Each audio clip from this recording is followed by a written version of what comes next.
This is the TSG Multimedia podcast for June of 2021. We're sponsored this month by Soundtraxx, Podomatic, and the TSG Train Crew on Patreon. Thank you very much. I am your host, John Abaticola, and I have some updates from last month. We have the Soundtraxx Soundbyte with George Bogatiuk.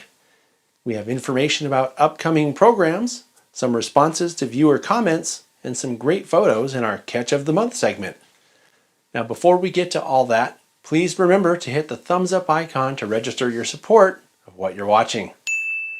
Leaving a comment in the comment section below also helps me know if you like what you see on the channel. I always mention that you can help support my work on this channel by becoming a part of the TSG Train Crew. That's what I call our supporters on Patreon. It's as cheap as 7 cents a day, and it helps us bring the content that you enjoy to the channel. You can also grab some branded merchandise by clicking on the links just below the video player on your computer screen. Get yourself a t-shirt, mug, phone case, whatever, and show the world that you're one of the best viewers on YouTube. So let's go to our Soundtraxx soundbite for this month. All right then, I have George dialed up on our Zoom call. Hey George, how's it going? Hey, it's going well, John. Good to see you again, as always. Yeah, likewise. I got my fancy background going on here, and you have a fancy background going on too. What's up? Are you doing green screen with me here this month?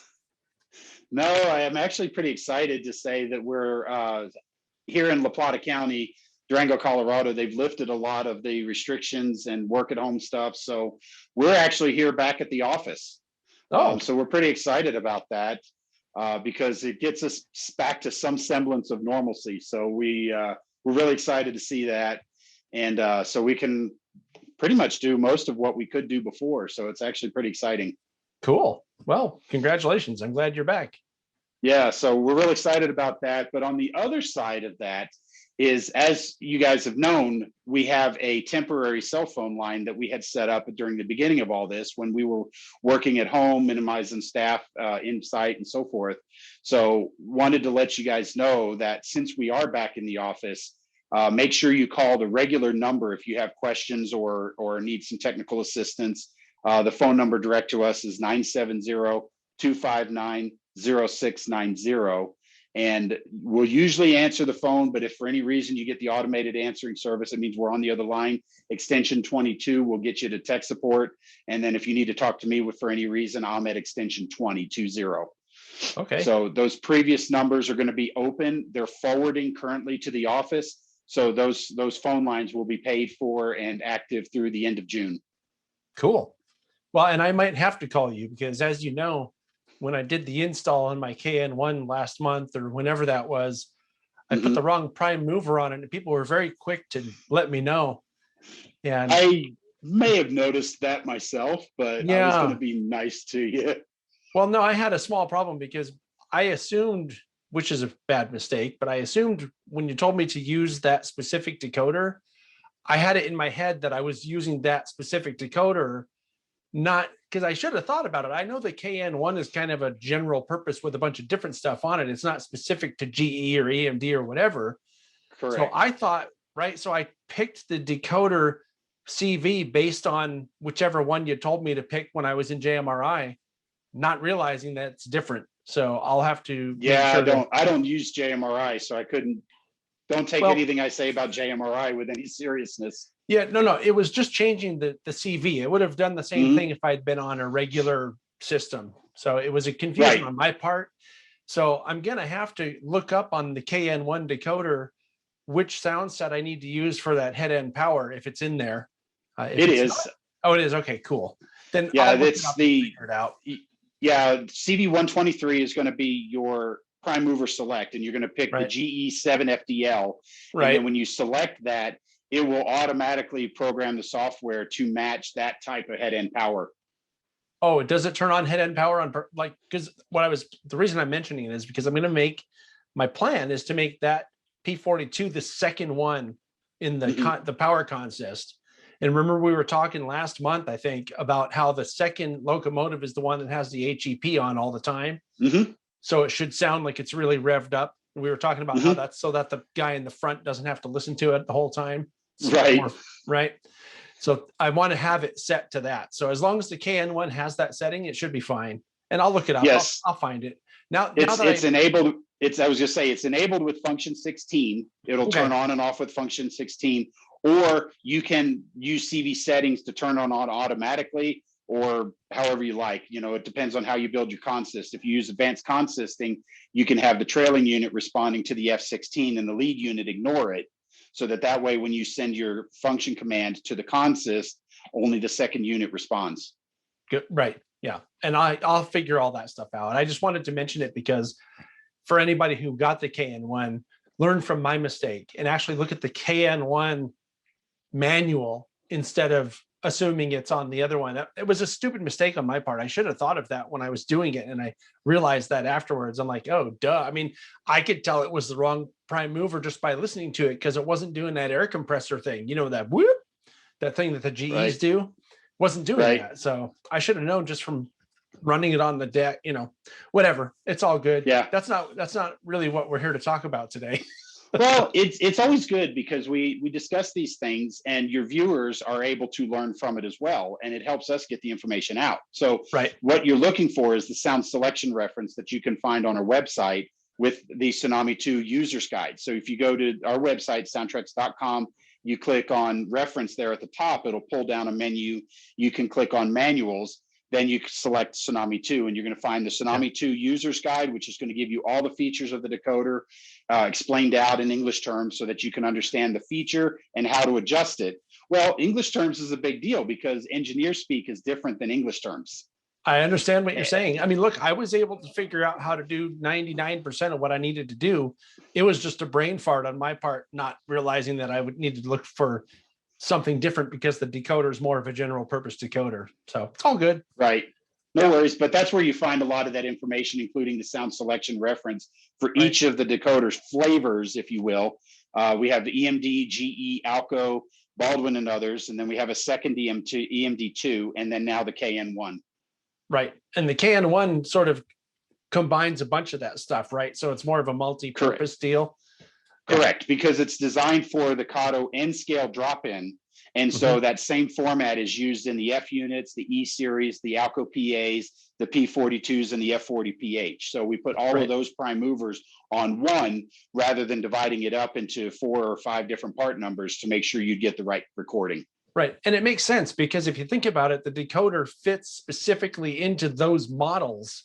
So you don't need to have steam sounds or anything else on it. You just need to have those particular model sound sets in the decoder. So it makes all the sense. Yeah, it makes all the sense. I was just, like I said, I didn't think about it as I was in the process of programming. The key though, and this is an important thing, at least to me, was that the information that I need is really easy to find. I just was looking for the wrong information when I did it. That's all. No worries. Yeah, but we're here to help you anytime, and the information's there. So if you have any of your viewers that are stuck or have any questions, we're a phone call or an email away, and we're always happy to help. Right. And what I'm intending to do, because during the next episode of this build, I'm going to put the Next 18, hopefully the Soundtraxx Next 18 decoder into the second P42, and I will correct the sound problem on that episode. The sound problem I had with that first unit. I'm going to correct it on that episode. So it'll be a teaching and / learning moment. So it'll be good. It's all good. Yeah. Well, John, I actually have your Next 18 sitting here in front of me. These are actually off the production floor. They're not quite ready to ship yet, but we're in the process. But because we wanted to get you one out to you really quickly for your project, we pulled one off the floor. So we're going to be sending this to you. Well, I appreciate Now, the Next 18s are going to come as the standard flavor. So EMD, GE, Alco, Baldwin, and others, and then the EMD2. So you're going to get the GE sound selection on your Next 18. So you'll have all that in there ready to go. Did you see how it made me smile when you said that? It is always good. The challenge here is that the memory chip is only so big. And so we can only put so many prime movers because like a Steam decoder, for example, we put all the sounds in one because a chuff sound is basically chuff, chuff, chuff, chuff. That's it. But a diesel recording, you have the startup and shutdown sequence. You have the transition from notch or idle to notch 1, then the notch 1 recording, and then the transition from notch 1 to notch 2, and then the notch 2 recording, and so forth. So it takes up a whole lot more space in the memory. So what we did is we tried to collect it by family, so that way it's easy to select, and then you have those sounds preloaded. So with a couple of CV adjustments, you're off and running without having to download the software and then download the sound selections after flipping through pages and pages of unorganized profiles. You can make a couple of CV adjustments and be running with your trains in a matter of minutes, and having fun. That's one of the things that I really appreciate about the Soundtraxx decoders, is that it is just as simple as selecting the correct CV. It is. And the benefit to you is that we do hand test every one of these decoders as well. So before they're put in your packages, then when we send them out, first of all, they're in an anti-static bag. But when we test these, we test them to make sure the full functionality is there, and then we put it in the bag and seal it so that you get a fully working decoder. The machine tests the component before they put it on.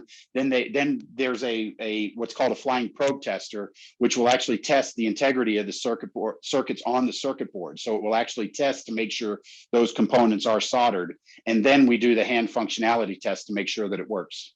So there's a lot of quality control going on there, which I appreciate. I think that's something that needs to be there. So it's all good. Yeah, absolutely. We want to make sure we catch any problems.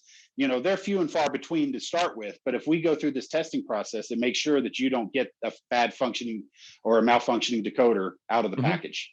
Makes sense. So we also have some new exciting announcements besides the Next 18, which is coming soon. We're really excited. Unfortunately, we're not quite ready to ship yet, but they will be coming very, very soon. But the other thing is we do have our BH1. This is the Tsunami 2 for Bachmann HO scale models here. And I'm going to go ahead and show you. This is an installation that we did into a Bachmann HO scale F7, I believe it is. But this is a drop-in decoder that's designed to replace and upgrade the sound value decoders that have been put in these models over the years. The sound value was a entry-level sound system based on the original Tsunami. And so the technology, we haven't built those in quite a few years. The actual space sound value, if you buy a Bachmann model today that says economy sound value, then you're getting a true economy. It's not a pared down entry-level system. And so a lot of people are looking to upgrade these. And so we've got this BH1 that's designed to replace the circuit board in your either sound value models, or as the case was, this actually was a non-sound DCC ready model. Because one of the things I've noticed Bachmann does is they'll do different road numbers. They'll have, for example, this one in my hand here is 4271. They may do 4271 as a non-sound, but then 4275 might be a sound version. And so this way you have the opportunity, you can change out the circuit board, upgrade it to sound, or you can upgrade and change the sound value so that way you get both models and they both have Tsunami 2 quality inside of them. Right. Awesome. Now in this, go ahead. I'm sorry. I was going to say the economy sound really good too. Yeah, the economy has a lot of the similar characteristics as the Tsunami 2. In some cases, they share some of the sound files, but the economy is very limited. You don't get access to the full library. You don't have access, for example, on the economy, you only get 16 air horns, whereas on the Tsunami 2, you get 44 air horns to choose from. So you can be a lot more specific to match your model, as opposed to the economy, which is, for lack of a better term, a budget-friendly sound system.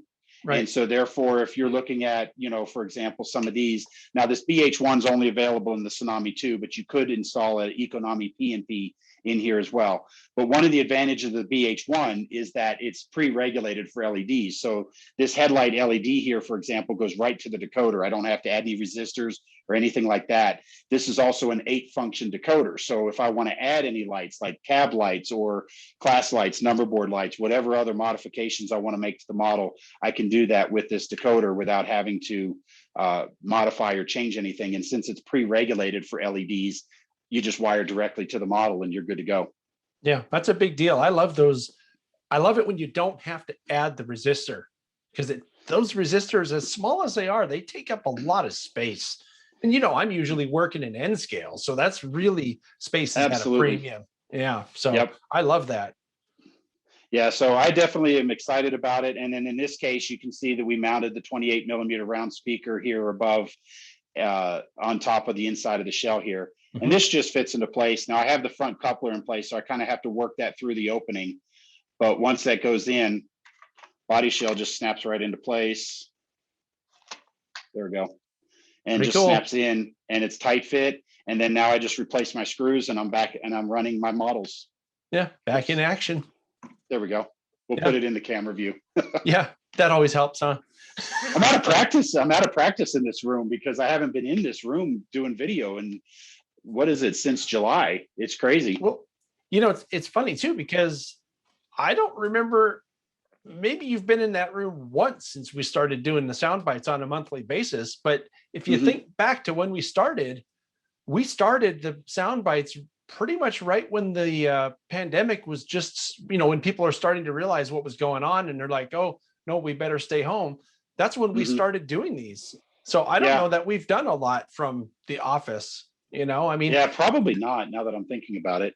Right. There was the one interview I did with Nancy, and I think she was at the office when I recorded that with her, which that reminds me, I need to get back with her and do a part 2 at some point, because when I talked to her, she actually provided a lot of information that I was not aware of.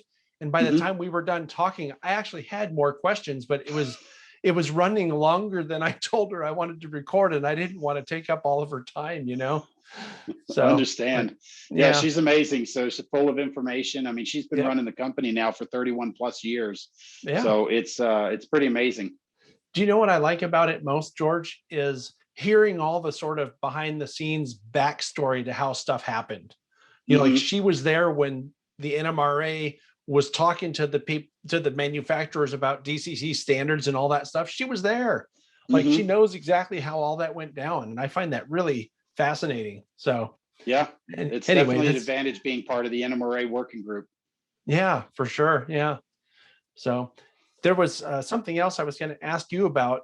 You told me earlier that you don't have any tips this month, but there was something else. Oh, it could be that whole thing about the discounts that we've been providing to the viewers along the way here. Maybe that's what it was. Well, let's pretend, and we'll move into that. We're actually going to change things up a little bit this month. Okay. So what we're going to do is we're going to have your viewers go to our website at soundtraxx.com, and they can place an order for $50 or more. And if they enter the discount code, and we're going to give you a unique discount code, I'll get to that here in a second. You're going to enter the discount code, and on your order, you're going to see a penny removed. But that's a hell of a discount, dude. Well, the discounts on this website, they have to discount something. So what we're going to do is we're going to remove a penny so that we know it's processed and it's taken. But what we're going to do is we're going to throw a surprise into your shipment. And it could be any number of different things. We're going to throw something free in there. It could be a t-shirt, could be some speakers, could be a current keeper, could be whatever. And it'll change up a little bit. So be sure to keep checking back. But if you go to the Soundtraxx website, place your order for $50 or more, and you enter the code highball. Then highball, much like the old signals with the balls on the cords. That's what that refers to. No, I know. I was thinking of something. I'm not going to say it.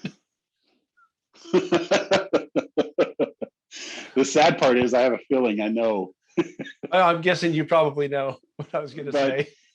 But anyway, if you enter the code highball into the checkout, when you're checking out, there's a discount coupon code over. Well, I guess to you, it's over to this side here. You'll see enter discount code, type in highball. Doesn't have to be all caps, doesn't have to be all lowercase, just type in highball. The system will recognize it. And like I said, you'll see a penny discounted off of your system, off of your order, but we will know that you've used that discount code, and we'll throw some special present in there as a way of saying thank you for all the support that you guys have given us over the year, especially during the lockouts and through all the whole pandemic stuff, because we obviously wouldn't be still here if it wasn't for you and your viewers and everybody else who uses Soundtraxx products. So during this whole time, we've been very, very busy, and we hope to keep it extended and keep it going. And so this is a way of saying thank you back to everybody. So that's really cool. And what's really cool about it is the value of it could be something pretty good. I mean, $15 off. Well, I mean, how much were you guys charging for the shirts? Like $20 or something, as I recall. So that would be a great present. But of course, though, here's something that I'm thinking, that I'm guessing that probably some viewers might be thinking too. Say you send me a shirt, what if it's the wrong size? You know what I mean? Or say you send me some speakers and they're We'll cross that bridge when we get to it. We haven't okay. really, the first one we already have set aside. And shirts is one of the options in there. So we'll cross that bridge. So like, say, for example, if we get one, chances are if we're sending you a shirt, we'll reach out and say, hey, what size? Oh, that makes sense. And if we don't have your size, then we'll fill something else in. Cool. Well, I mean, it's almost like a, surprise gift. It's almost like when you used to get cereal, and you'd get a little toy in there. Or What do you mean used Cracker to? Jack. It's Cracker Jack. Cracker Jack Yeah. gives you, they give you the toy, but you never know what it is until you open it up. Right. Now, the toys in the Cracker Jacks now, there's nothing like when I was a kid. We used to get stuff that was actually kind of cool. Now it's just like, oh, temporary tattoo this big, So, Exactly. like, what are you going to put that on? Oh, I can put that on my fingertip. It's so small. Side of my nose. Right. right on your forehead,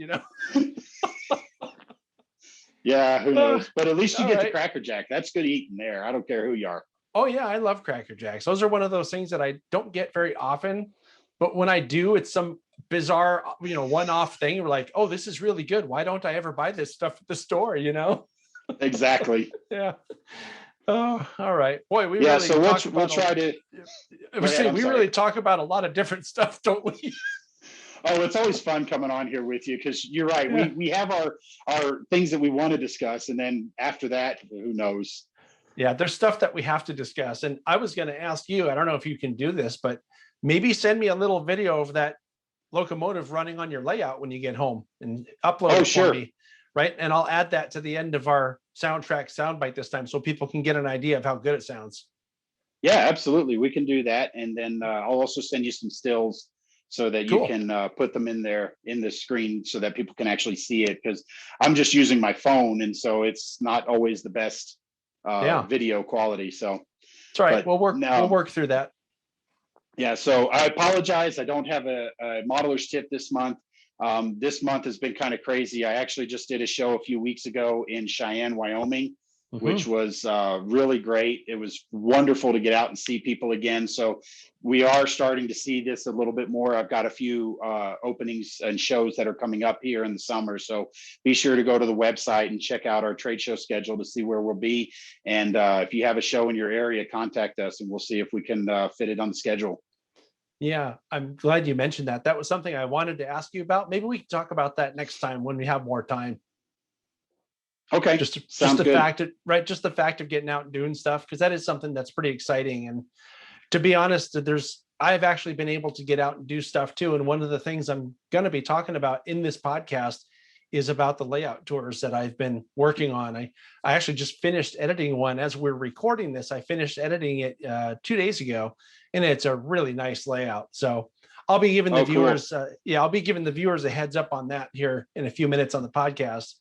It's exciting though to be able to get out and do kind of normal stuff again. So I'm with you there. Yeah, exactly. So hopefully we'll get out to your area before too long. We can go hang out, watch trains, and record a automatic bloopers cut that we can fit in here. Right, exactly. Well, I mean, I keep that stuff sometimes, so you never know what might show up. Just watch go ahead. Watch to the end of the podcast. You'll see sometimes bloopers show up, and it might be us talking. Because what happens off camera stays.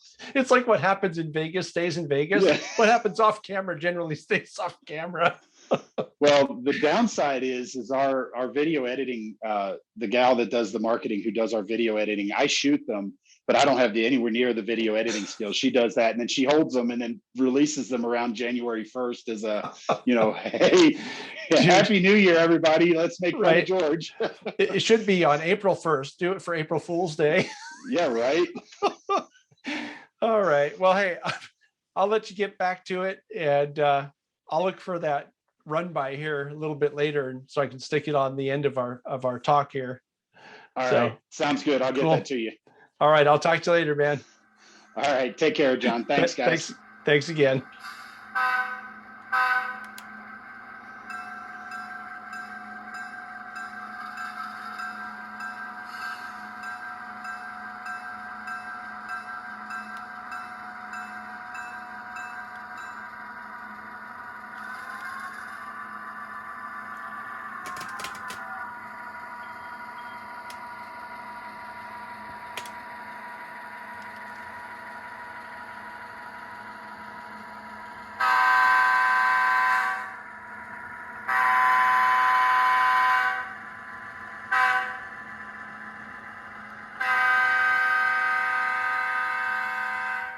Thanks, George. I like how they're trying some different ideas when it comes to hooking you guys up with extra stuff when you order directly from them.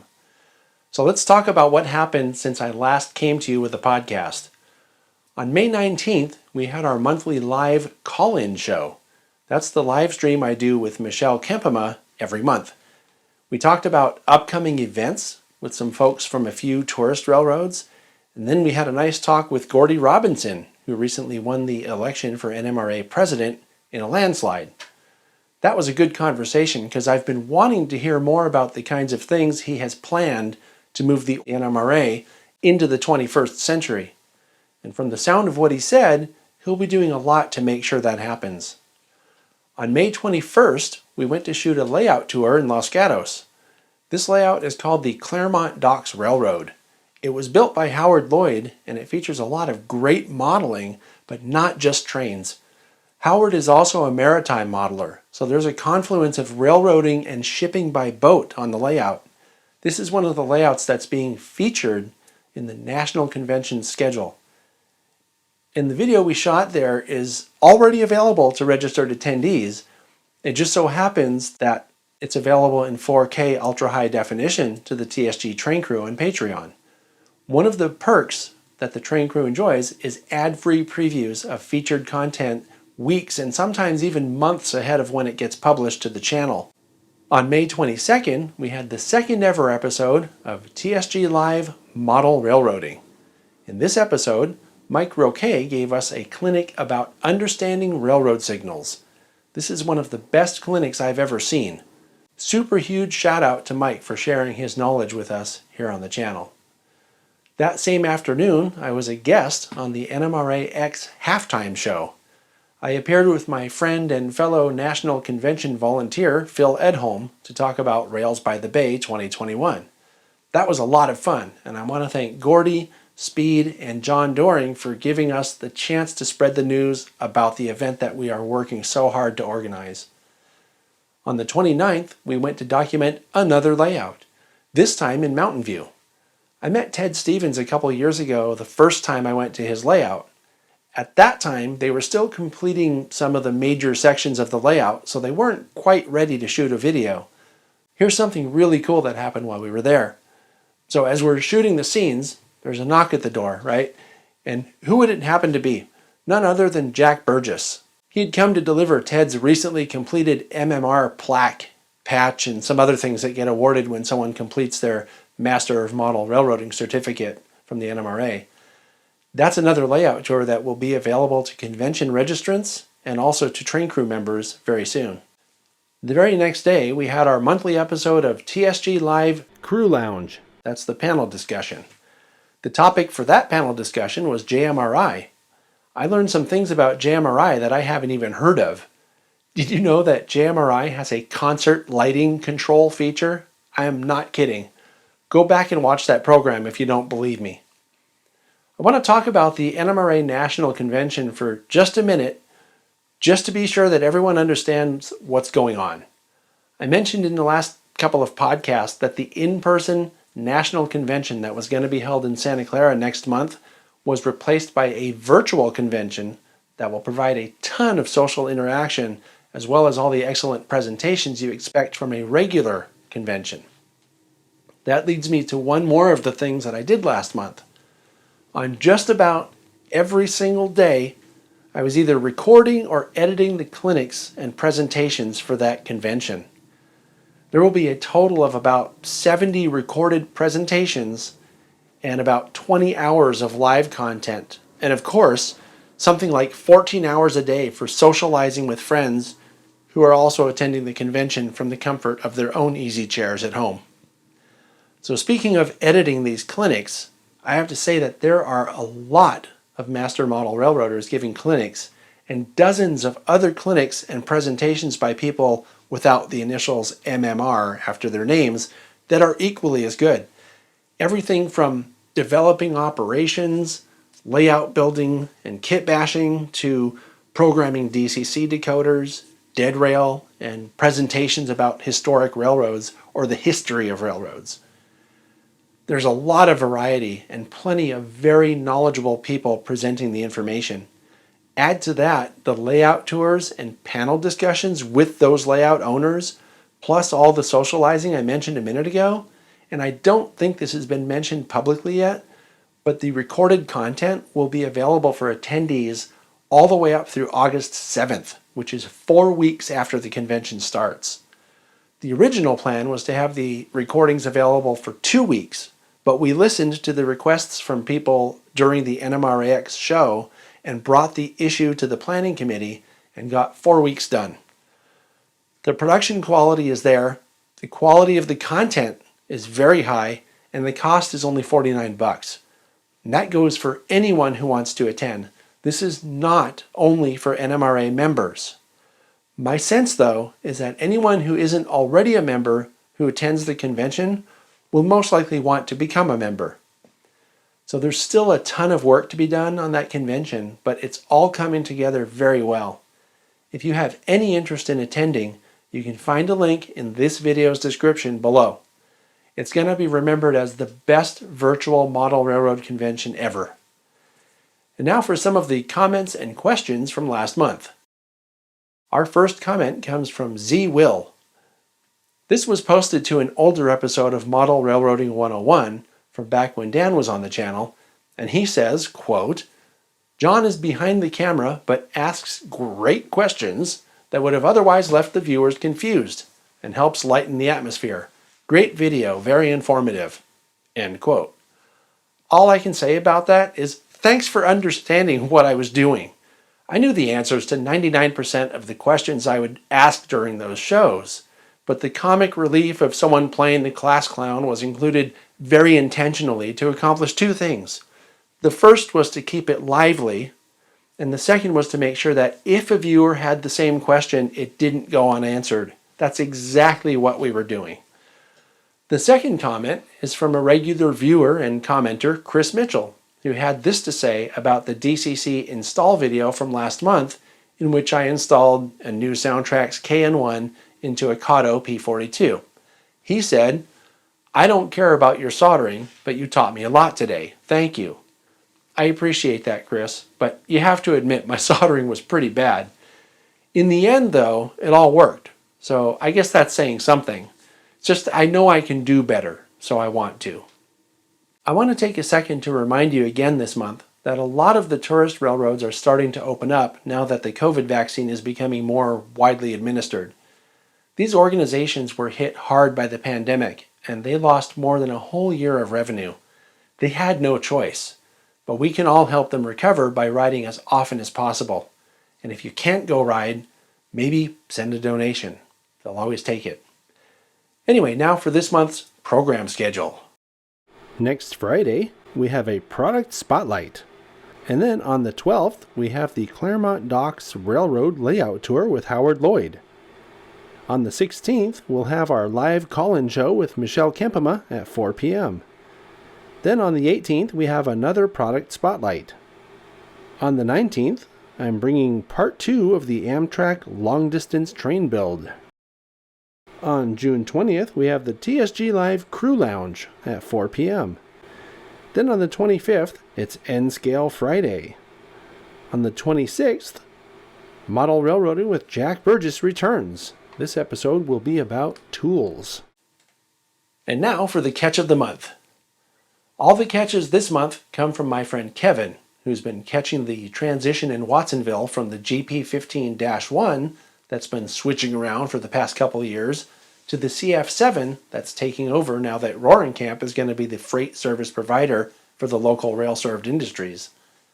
The first shot shows 2467 delivering its first load of freight to the lumberyard. This next shot shows the CF7 at UP's Watsonville Junction Yard, quite possibly the first time a CF7 has ever worked in this yard. And finally, here's the 2467 posed next to the 1500, taking on fuel in preparation for the 1500's departure. I've spent the last 2 years or so documenting the operations of that GP15, and I'll miss it, but I'm pretty excited about getting to see the CF7 in action. If you have a photo you'd like to share, please email it to podcast@tsgmultimedia.com. Be sure you own the photo and let me know the whats, whens, and wheres of the shots you want to share. All right, so that's all I have for you this month. I want to take a moment to acknowledge all of our excellent Patreon supporters. You see them in the credits every month, and I thought it would be appropriate to thank all of you for your generous support and friendship. It's greatly appreciated. Thanks for watching, and I'll see you next time.